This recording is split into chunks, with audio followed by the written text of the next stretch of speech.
दोस्तों, इंडिया में ऐसा कोई रिपोर्ट पब्लिश नहीं होता जिसमें हमें यह पता चल सके कि हर साल कितने पेड़ों को काटा गया और कितने पेड़ों को लगाया गया। सेंट्रल गवर्नमेंट के अकॉर्डिंग कितने पेड़ काटे जाने चाहिए, इसकी परमिशन पूरी तरह से उस कंसर्न स्टेट या फिर यूनियन टेरिटरीज पे निर्भर होती है। उन्हें डिसाइड करना होता है कि डेवलपमेंट के लिए कितने पेड़ काटे जाने चाहिए और कितने पेड़ लगाए जाने चाहिए। हालांकि पेड़ कटने के बाद डेवलपमेंट कितनी होती है, यह पूरा अलग सवाल है।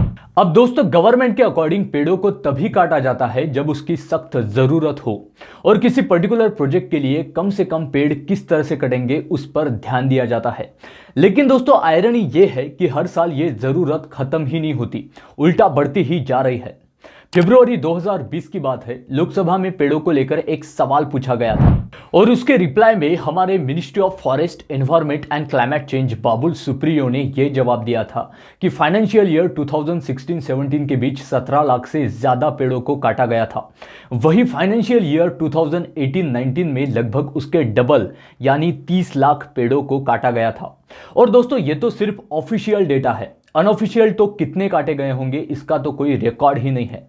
इंडिया में सबसे ज्यादा पेड़ तेलंगाना में काटे गए, उसके बाद महाराष्ट्र और मध्य प्रदेश का नंबर आता है। फॉरेस्ट कंजर्वेशन एक्ट 1980 के अकॉर्डिंग गवर्नमेंट जितने पेड़ों को काटने की परमिशन देते हैं उससे ज्यादा पौधों को लगाना पड़ता है। लेकिन यहाँ पे सबसे जरूरी सवाल यह है कि जितनी पौधों को लगाया गया, क्या वो जीवित है? क्या उनकी निगरानी अच्छे से होती भी है? क्या उनका प्रॉपर ध्यान रखा जाता है? तो इन सभी सवालों के जवाब हमें नेगेटिव मिलेंगे। लेकिन दोस्तों, अगर मैं आपको यहाँ पे कहूँ कि भारत में ऐसे एक पर्सनालिटी मौजूद है जिनकी ट्री प्लांटेशन की सक्सेस रेशियो 100% है। उन्होंने आज तक अपने लाइफ में 1 लाख से ज्यादा पौधे लगाए हैं और वो सभी पौधे आज पेड़ों में बदल गए हैं। वो सिर्फ बीज देख के बता सकती है कि किससे फसल अच्छी होगी और कौन से सीड्स का जर्मिनेशन रेशियो कम है। इस तरह का नॉलेज आपको दुनिया के किसी भी बुक में नहीं मिलेगा। जो पेड़ों के बारे में नॉलेज किसी को पता ही नहीं है, वो नॉलेज वो पर्सनालिटी हमें एक सिंपल ऑब्जर्वेशन से दे सकती है। इतनी महान पर्सनालिटी इंडिया में मौजूद है।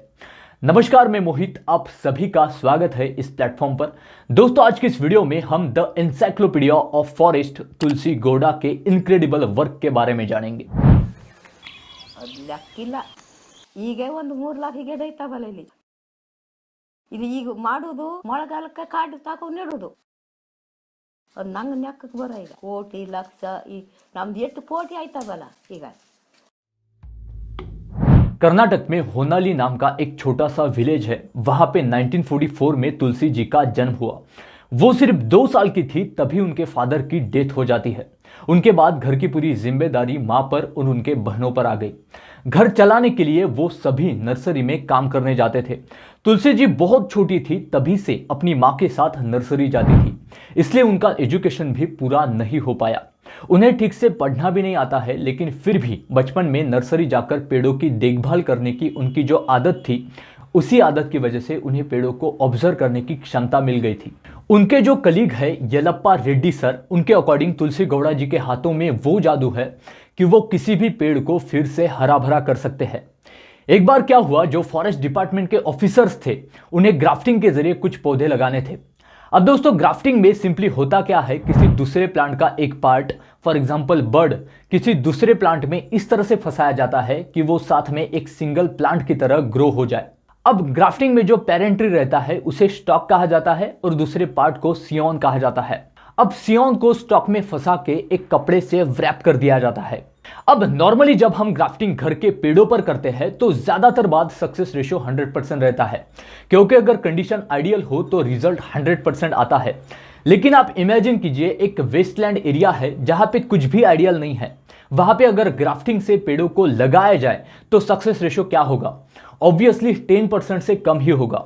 और ऐसे में भी जो वहां की लोकल प्लांट वेराइटी नहीं है, उसे अगर ग्राफ्टिंग के जरिए लगाने की कोशिश की गई तो सक्सेस रेशियो और भी कम आ जाएगा।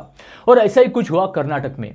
वहां के फॉरेस्ट ऑफिसर्स ने जब ग्राफ्टिंग के जरिए पेड़ों को लगाने की कोशिश की तब जर्मिनेशन रेशियो था 4%। और उन्हीं पेड़ों को जब तुलसी गौड़ा जी ने अपने खुद के मेथड से लगाया तो पेड़ों का जर्मिनेशन रेशियो इनक्रेडिबली 50% से ज्यादा था। और ये जर्मिनेशन रेशियो देखकर वो ऑफिसर्स भी हैरान रह गए।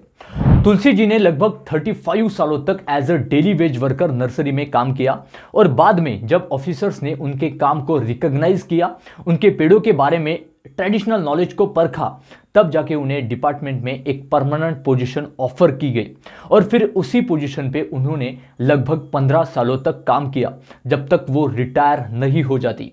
और अभी रिटायरमेंट के बाद भी वो अपना काम आगे बढ़ाती ही जा रही है।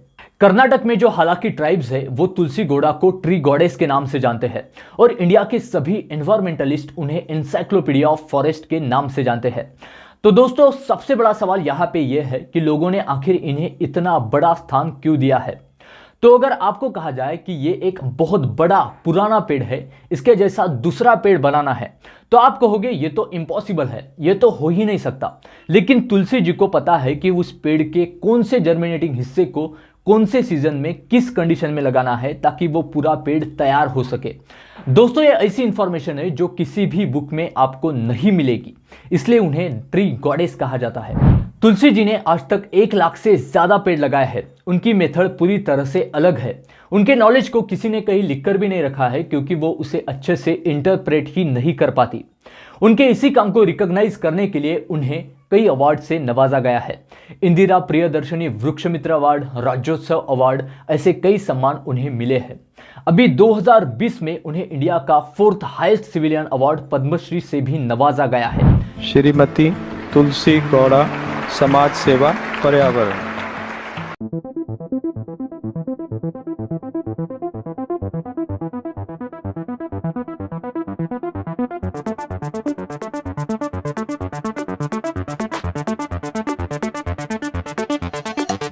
दोस्तों, ये हमारे लिए बहुत गर्व की बात है कि हमारे पास तुलसी गौड़ा जैसे लोग मौजूद हैं।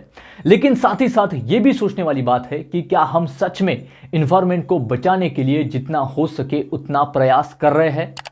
दोस्तों, आज के इस वीडियो में हम यही रुकते हैं। मिलते हैं अगले वीडियो में एक नए इंफॉर्मेटिव टॉपिक के साथ। जय हिंद।